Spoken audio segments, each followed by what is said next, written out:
This presentation is going to be about temperature and altitude and its effects.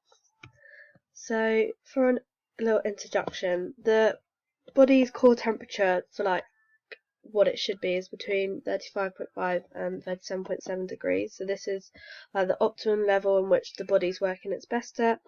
So anything above or below can have like dramatic effects. Even just within a few degrees, it can cause death. So then also for altitude, people obviously used to living at sea level, and that's the altitude that we're used to. But as soon as people go above this, then it can cause things like altitude sickness. So events that are in different altitudes, an example could be the Rio Olympics, so where it's obviously hotter, so the temperature is going to be raised for their body temperature, and Rio is raised above sea level, so the altitude is also a lot higher. And then our Antarctic Marathon, obviously that's in a lot cooler temperature, so the core body temperature is going to be lowered.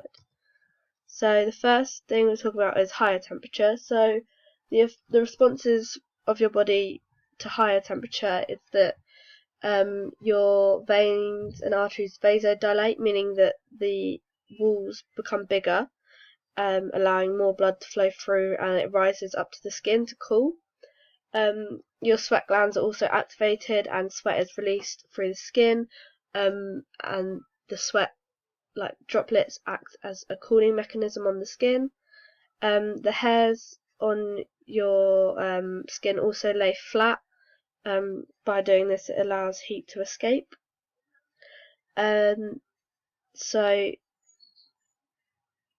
the things that can come from high temperature that are quite dangerous would be obviously dehydration, being the first thing, where your body doesn't have enough water where it's sweated so much, and dehydration can cause death.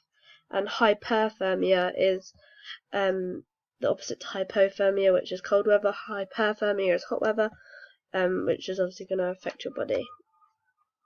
The effect on performance is that you'll have an increased blood pressure. So obviously, as more blood is flowing around to try and go to the skin to cool, the blood pressure is increased to promote blood flow. The heart rate's also increased, so because of the movement that you're doing in exercise, the heart rate's going to be increased. And the humidity due to the hot weather will also affect the cooling mechanisms like sweating, making it harder, and therefore making your body work harder to try and contradict that. And so for low temperatures, the responses are that the veins and arteries vasoconstrict, meaning that they get smaller, and the blood stays more closer to the core of your body rather than the limbs, because to keep body heat near the vital organs. Your body will also shiver, so this is lots of little muscle contractions that create heat through the contraction. And the hairs on your skin will stand up, so this allows heat to be trapped on the skin and keep the body warm. Low temperature can also cause hypothermia, so this comes in 3 different levels. So you could have acute hypothermia, which is rapid, so that happens instantly. Exhaustion, so this is too fatigued to do anything, so hypothermia causes exhaustion. And then chronic hypothermia, which happens slowly over time, so you'll be in a situation where you're cold and then it just gets worse and worse and worse over time, like climbing a mountain. The effects on performance are that it lowers blood pressure. This is because as the body is trying to keep the blood closer to the core, less blood is being pumped around, therefore a lower heart rate because of this. There's also a decrease in cellular function because all the energy is going towards keeping the body warm, so therefore this can then make you feel drowsy. And when performing, if you are performing in places like the Antarctic where it's really, really cold, if your body gets below 24 degrees, then death is likely by cardiac arrest because the body is shocked by the cold weather. So moving on to altitude, the responses to your body in altitude is that your heart rate and blood pressure increases. So this is because in altitude the affinity for oxygen is a lot higher because the oxygen is a lot less dense. So your body tries to take up as much oxygen as possible, meaning that your breathing rate increases, so you'll be breathing more. So to breathe more, your heart rate needs to increase, and by increasing the heart rate, blood pressure is therefore increased.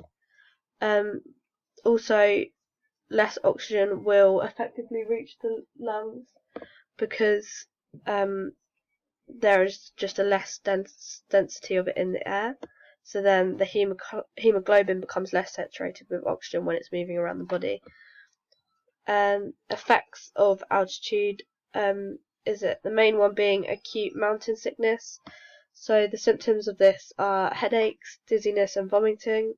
So which are the same as dehydration. Therefore, if not recognised, it's just passed off as dehydration. It can cause death because people just think that they're fine with the altitude and carry on. So at altitude, performance can be affected in different ways and can improve certain types of events for athletes. So an example of this is aerobic events like the 100-meter sprint and long jump are able to perform better as they're not reliant on the oxygen in the air, so they don't need to be taking up a lot of oxygen to do their event. And the decrease in pressure means that there's less air density, therefore giving them less drag when they're running, so making them more aerodynamic. And when they're jumping, if there's less density in the air, they're able to sort of effectively float through the air more if there's less air pulling them back.